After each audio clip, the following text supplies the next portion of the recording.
អញ្ចឹងទ្រឹស្ដីអប់រំសិលធម៌នោះជារឿងចាំបាច់បំផុតនៅក្នុងសង្គមមួយបើសង្គមនឹងអត់សិលធម៌ទេរស់នៅអត់បានសុខទេថ្ងៃណាមួយសង្គមយើងនឹងដួលប្រសិនបើអត់មានគុណធម៌សិលធម៌នៅក្នុងជីវិតរបស់មនុស្សនោះទេឃើញពាក្យអ្នកមានម្នាក់គាត់មានប្រសាសន៍ត្រូវគាត់ដែរ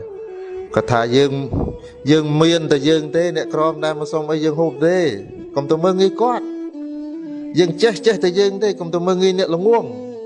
តែគួរតែជួយគ្នាគួយបណ្ដោះគ្នាចេះប៉ុន្តែកុំទៅមើលងាយគ្នាអត់សុំអីយើងទេអញ្ចឹងឆ្លើយនៅសំណួរលោកៈញក់ថាជោគជ័យអ្វីដែលមានគួរខ្លាយទៅជាមរតកមួយសម្រាប់ប្រើប្រាស់ជួយសង្គមចានជាងការប្រមាថការទៀនអ្នកណាម្នាក់នៅក្នុងសង្គមសូម្បីតែម្នាក់ដែរក៏កុំដែរព្រោះពៀពូជនេះតែដាំឲ្យដោះឲ្យអស់លោកអាពូជពៀនេះពូជប្រមាថពូជមើងងាយនេះតែដាំដោះរមហើយតែដោះឲ្យមិនងាយងាប់ទេ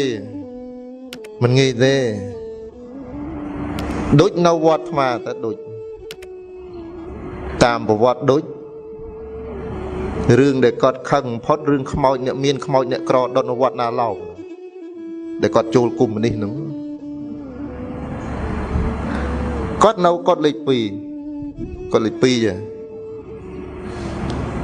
ប្រឆាខ្មោចវត្តណាឡោមចិត្តណាគេខ្មោចអនាថាយកមកចិត្តដុតហើយស្រាប់តែមានខ្មោចអ្នកមានមួយគេយកមកអាចារ្យភ្លុកហ្នឹងយកអាខ្មោចអ្នកក្រហ្នឹងចេញសិនដុតខ្មោចអ្នកមានដូចឃើញអូសំបីតែខ្មោចក៏អត់មានយុត្តិធម៌ដែរខឹងភ្លាមខឹងដល់ពេលគេបបួលចូលគុំនេះនិយាយពីរឿងភាពយុត្តិធម៌ស្មើចូលព្រឹប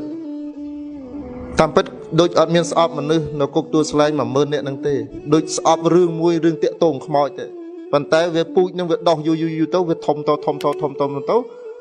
ឃើញអ្វីទាំងអស់គឺសិតតែជាអយុត្តិធម៌ទាំងអស់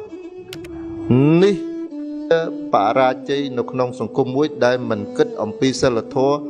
របស់មនុស្សនៅក្នុងសមាគមនៅក្នុងសង្គមនោះ